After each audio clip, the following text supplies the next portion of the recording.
As you guys might know, I'm about 8 months post-op on my surgery. I had a slap repair, a labral tear in my shoulder. I've also had one here. I had both shoulders fixed up and struggling with some imbalances. As you can see, I started going to a really good physical therapist who pointed out these things. I'll show you. Here is one side, here is the other. You can see I'm looking pretty funky. So what would not be a smart move for me is doing some overhead presses and then overloading that every week, trying to lift heavier, even though I'm trying to build muscle.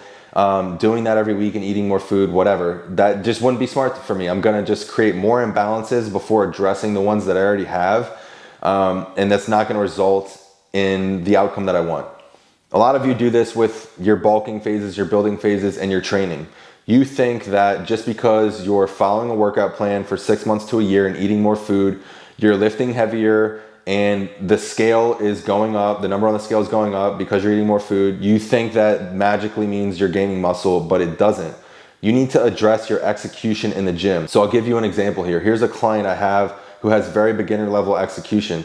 You can see that when she's going to row, she's shrugging up and the head of her humerus is elevating as she's going back.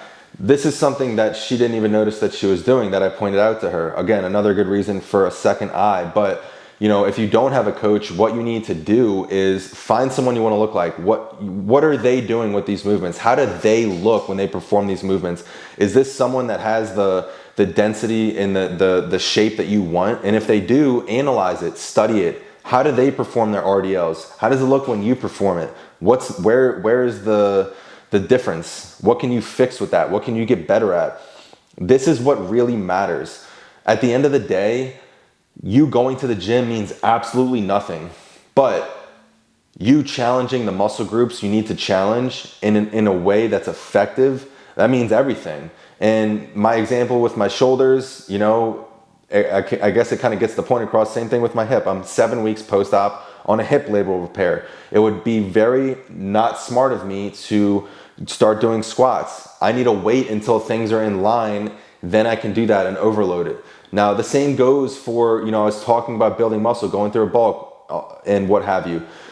It would be not to your advantage to cut if your execution looks like this. So this client, I'm doing her no justice at all if we can't improve her execution first before cutting, because that means she's built no muscle during this build. Even though she's been with me for 4 to 6 months, her lifting is very beginner, and we need to get her to an intermediate level in order for the results to show. So don't think just because you did these things that you're gonna see the progress that you want. You have to fix the imbalances that you have. You have to address what's going on that's wrong. And if you never analyze it, you'll never know. So make sure to look into these things, make sure to study how you're moving, make sure to address the most important part, training execution. All right, guys, see you on the next one.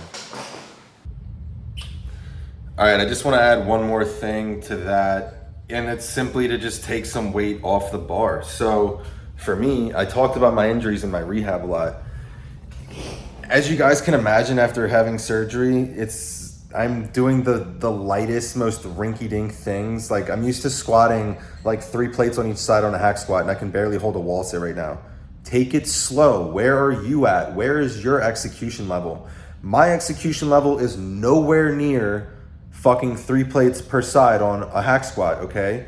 And if you have the imbalances that you have, like that client I showed, she has no business loading up more weight on movements just because she's in a build phase, just because she's eating more. Oh, she might think I'm gaining weight. Well, let me lift heavier because that's what you're supposed to do during a bulk. No.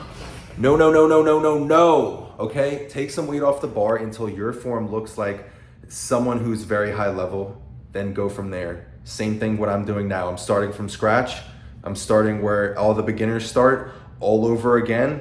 And this is what I have to do. So please do this if your form is off and you're not seeing the results that you want.